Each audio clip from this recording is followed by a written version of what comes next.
మిత్రులకు, electronic media వారికి ముందుగా సంక్రాంతి శుభాకాంక్షలతో మా హెడ్ కానిస్టేబుల్ చిత్రం జయసుధ గారు, నారాయణమూర్తి ఎంటైర్ యూనిట్ కృతజ్ఞత తెలియజేస్తూ,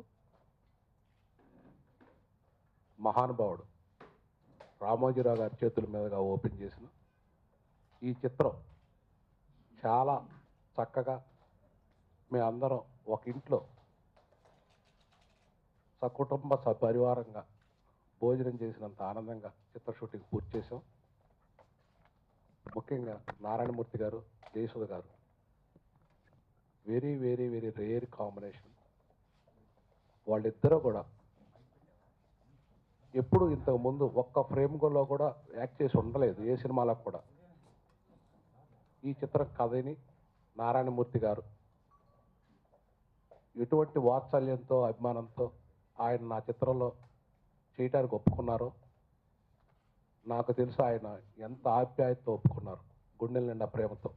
అంతే ఆప్యాయతతో జయసుధ గారు కూడా, మేము ఆవిడతో 5 సినిమాలు చేసాం. 5 సినిమాలు సూపర్ హిట్ అయ్యి సక్సెస్ అయిన సినిమాలే.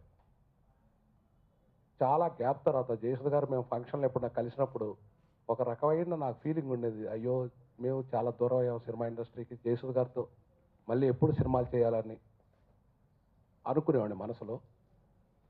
ఈ హెడ్ కానిస్టేబుల్ వెంకటరామయ్యకి పోటాపోటీ హీరో హీరోయిన్లు సరి సమానమైన క్యారెక్టర్ చేయాల్సిన క్యారెక్టర్స్ ఇవి. సినిమా రిలీజ్ అయిన తర్వాత మీకే తెలుస్తుంది. నేను ముందే చెప్పాను ఈ చిత్రం గురించి యాజ్ ఎ డైరెక్టర్గా నేను పెద్దగా మాట్లాడకూడదు, రిలీజ్ అయిన తర్వాత మాట్లాడతాను. ఏదేమైనా సంక్రాంతికి రిలీజ్ అవుతున్నందుకు చాలా ఆనందంగా, తృప్తిగా ఉంది. ఒక మంచి సబ్జెక్టు. మాతో పాటు మిగతా సినిమాలు కూడా చాలా పెద్ద సక్సెస్ అవ్వాలని మనస్ఫూర్తిగా కోరుకుంటూ, జయసుధ గారికి, నారాయణ అందరికీ సంక్రాంతి శుభాకాంక్షలు. ఈ న్యూ ఇయర్ 2017 ముఖ్యంగా నాకు చాలా సంతోషంగాను, అదే సమయం కొంచెం భయంగానూ ఉంది. అంటే ఆల్మోస్ట్ 45 years కెరియర్ తర్వాత ఇప్పుడు ఆ భయం ఎందుకు అని అనుకోవచ్చు. అంటే సంక్రాంతికి 2 సినిమాలు నాది రిలీజ్ అవుతున్నది, శతమానం భవతి, అలాగే పోలీస్ అలాగే head constable police Venkataramayya. Head constable police Venkataramayya ఒక స్పెషల్ మూవీ. ఎందుకంటే బాలకృష్ణ గారు పిక్చర్ రిలీజ్ అవుతున్నది, చిరంజీవి గారి సినిమా రిలీజ్ అవుతున్నది, అలాగే దిల్ రాజు శతమానం భవతి రిలీజ్ అవుతున్నది. మరి ఈ హెడ్ కానిస్టేబుల్ పోలీస్ వెంకటరామయ్య ఏమిటి ప్రత్యేకంగా, ఇది ఎందుకు అంత స్పెషల్ అని చాలామంది అనుకోవచ్చు. నేను ఇంత పెద్ద సినిమాల్లో ఇది పెద్ద సినిమా కాదని చాలామంది అనుకోవచ్చు, అలా నేను అనుకున్నాను. కానీ నేను ఎక్కడ బయటికి వెళ్ళినా ఈ సినిమాలన్నీ చెప్పుకుంటూ పోతూ ఉంటే, నేను ఈ పర్టికులర్ ఈ సినిమా గురించి చెప్పినప్పుడు, హెడ్ కానిస్టేబుల్ చెప్పినప్పుడు, ఆర్ నారాయణమూర్తి గారి సినిమా కదండి అలా అన్నారు. సో ఈ సినిమా, అన్ని సినిమాలు పెద్ద సినిమాలు, కానీ ఈ సినిమా సపరేటు. ఎందుకంటే ఇది ఫస్ట్ టైం ఆర్ నారాయణమూర్తి అనే యాక్టర్, ఆయన అఫ్కోర్స్ ఆయన స్టైల్ ఆఫ్ మూవీస్ మనందరికీ తెలిసిందే. చాలా ఏళ్ల తర్వాత ఒక కమర్షియల్ మూవీ. అయితే చాలామంది అనుకోవచ్చు ఫోటోలు నాది, మరి నేనెందుకు ఒప్పుకున్నారు ఆర్ నారాయణమూర్తి గారితో సినిమా, పేరుగా వీళ్ళు ఏంటి అసలు, ఎట్లా వీళ్ళిద్దరు ఎలా జెల్ అవుతారు, వీళ్ళిద్దరికి సూట్ అవుతుందా అంటే టోటల్గా డిఫరెంట్. ఆర్ నారాయణమూర్తి గారేమో డైలాగు, పవర్, తర్వాత అదేంటి ఉద్యమం, ఇలాంటి స్టైల్లో ఆయనది ఉంటుంది. మరి జయసుధ ఏమో పవర్ ఉంది, జయసుధ కూడా స్ట్రాంగ్, బట్ ఆ స్ట్రాంగ్ వచ్చి సాఫ్ట్గా ఉండి, స్ట్రాంగ్ అంటే ఒట్టి కళ్ళతోనే యాక్ట్ చేసే ఒక యాక్టర్. సో ఈ ఇద్దరు యాక్టర్లు ఎట్లా జెల్ అవుతుంది, అసలు వీళ్ళిద్దరు ఎట్లా ఉంటారు ఫ్రేమ్ మీద అన్నది చాలామందికి క్యూరియాసిటీ ఒకటి. చాలామంది ఈ సినిమా వీళ్ళిద్దరు అసలు ఎలా ఎలా ఉండబోతారు స్క్రీన్ మీద, అని చూడడానికి 14వ తారీఖు చాలామంది రెడీగా ఉన్నారు. ఒక డ్యూయట్ సాంగ్ కూడా మాది ఈ మధ్య టీజర్లో వేస్తున్నారు. చాలామంది అంటే అందరికీ మేము యంగ్స్టర్స్ కాదు కదా, అయినా ఒక middle aged husband and wife పాడుకోవడం అన్నది అన్ని చోట్ల ఆ రొమాన్స్ అన్నది ఉంటుంది. మనకు సినిమా ఇండియన్ సినిమా కాబట్టి రొమాన్స్ అనగానే అది మన పాట రూపంలో మనం చూపిస్తాం. సో అది కూడా చాలా మందికి అంటే ఎవరు నచ్చలేదని చెప్పలే, అది కూడా చాలా ఎంజాయ్ చేస్తున్నారు. అంటే ఒక తమాషాగా ఒక తెలియని ఒక అసలు ఏంటి ఏంటి ఈ సినిమా 14th ఎట్టి పరిస్థితుల్లో ఒక గ్రాండ్ ఓపెనింగ్ రాకపోతుంది రాబోతుంది అన్నది మాత్రం ఆ, నాకు మాత్రం అనిపిస్తున్నది. అండ్ ఈ పిక్చరు ఇది టిపికల్ మన చదలవాడ శ్రీనివాసరావు గారు 5 సినిమాలు నాతో నేను ఆయన సినిమాల్లో యాక్ట్ చేయడం జరిగింది. కానీ యాజ్ అ డైరెక్టర్గా ఫస్ట్ టైం ఈ సినిమా ఆయన చెప్పినప్పుడు నేను కూడా అనుకున్నాను, ఎందుకు ఒక పక్కా కమర్షియల్ ఇప్పుడున్న జనరేషన్తో ఏదైనా కమర్షియల్ సినిమా తీయచ్చు కదా, మరి ఎందుకు ఇలాంటి సినిమా ఎన్నుకున్నారు అలా అని నేను అడిగాను. అంటే నేనన్నా ఒకటి ఆర్ నారాయణమూర్తి గారు టైప్ ఆఫ్ సినిమా అంటే ఆయన స్టైల్ సినిమానా కాదండి, కమర్షియల్ సినిమా. సో కమర్షియల్ సినిమాలో ఆర్ నారాయణమూర్తి గారు టైప్ ఆఫ్ సినిమా అనగానే నాకు కొంచెం ఇంట్రెస్టింగ్గానే ఓహో ఇందులో ఏదో ఒకటి ఉంటుంది అలా అని. తర్వాత నా క్యారెక్టర్ కూడా చెప్పారు నాకు బాగా. అంటే నేను ఒకప్పుడు హీరోయిన్గా ఉన్నప్పుడు అంటే యంగ్ హీరోయిన్గా ఉన్నప్పుడు నేను సత్యభామ అలా తర్వాత శ్రీమతి గారు ఇలాంటి సినిమాల్లో భార్యామణి ఇలాంటి సినిమాల్లో దగ్గర దగ్గర ఇలాంటి క్యారెక్టర్స్ చేశాను. సో నాకు ఈ సినిమా డబ్బింగ్ చెప్తున్నప్పుడు కూడా నాకు అవే గుర్తుకొచ్చింది.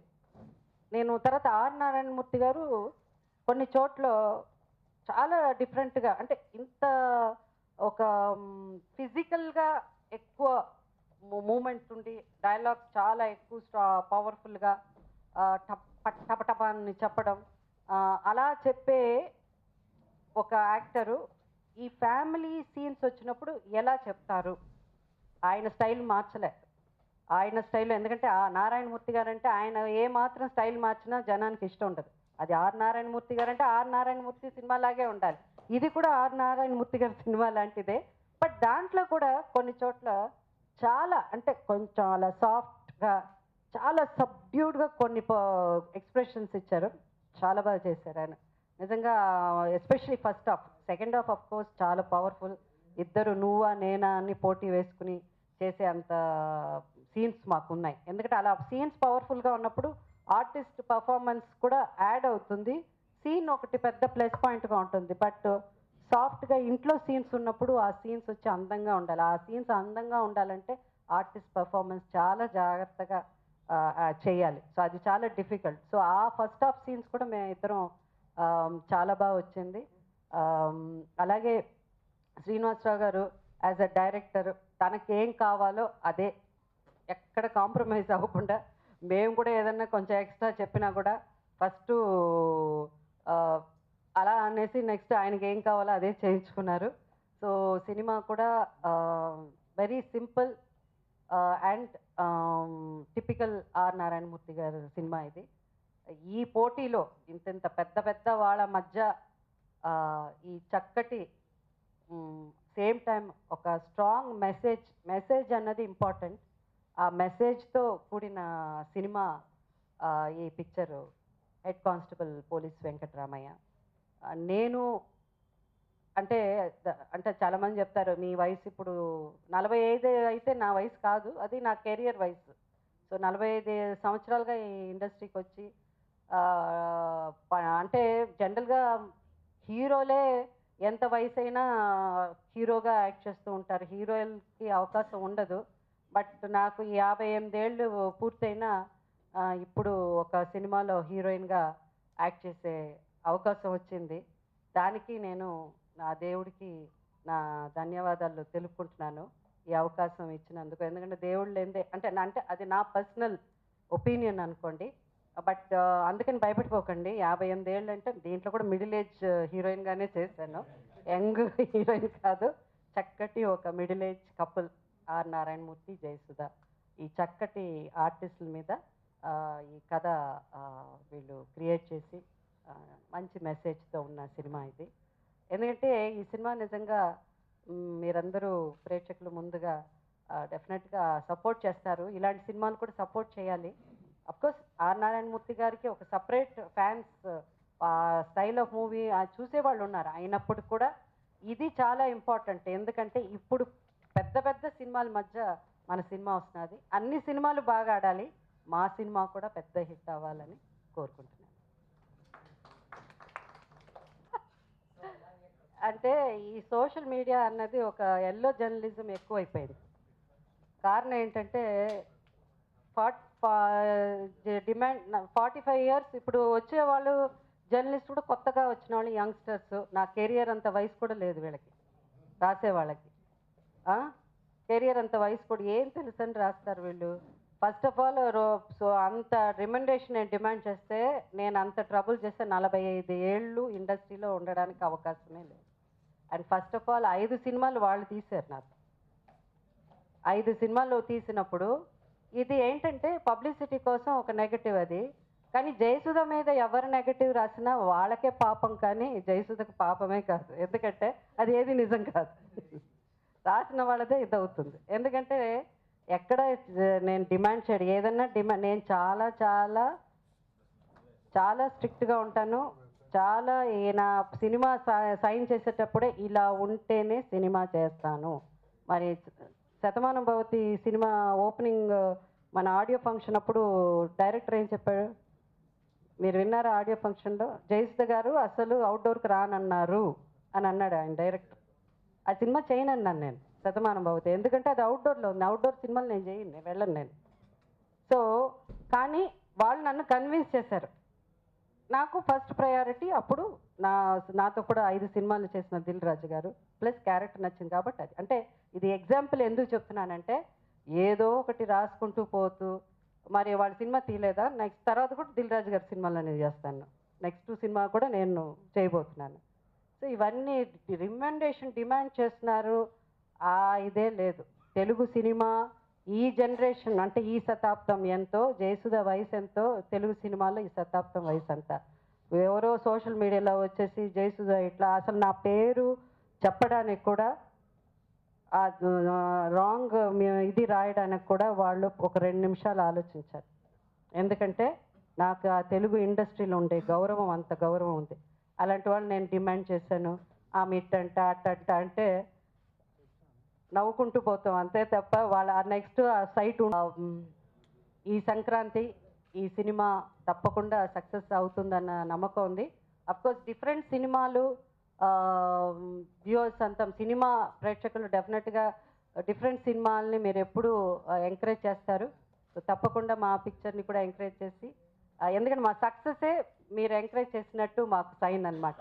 So once again I wish you very happy new year and happy Sankranti. యాక్చువల్గా తర్వాత జీవిత ఖైదీ శోభన్ బాబు గారు, జయసుధ గారు 100 days. ఆ తర్వాత ఈ సినిమా చేస్తున్నాం. హెడ్ కానిస్టేబుల్ సినిమా ఇది. ఈ బిచ్చగాడు అనే సినిమా యాక్చువల్గా నేను అది ఒక్క ఫ్రేమ్ కూడా చూడాల. ఆవిడ మెడ్రాస్లో చూసి సినిమా బాగా ఆడింది, ఈ సినిమా బాగా డబ్బులు రావాలి, ఇది నా సినిమా అని చెప్పారు, మీ అందరూ తెలుసు. తర్వాత నేను ఈ కథ నారాయణమూర్తి గారికి చెప్పి ఆయన ఒప్పుకున్న తర్వాత నారాయణమూర్తి గారు చెప్పారు జయసుధ గారు బాగుంటారండి అని.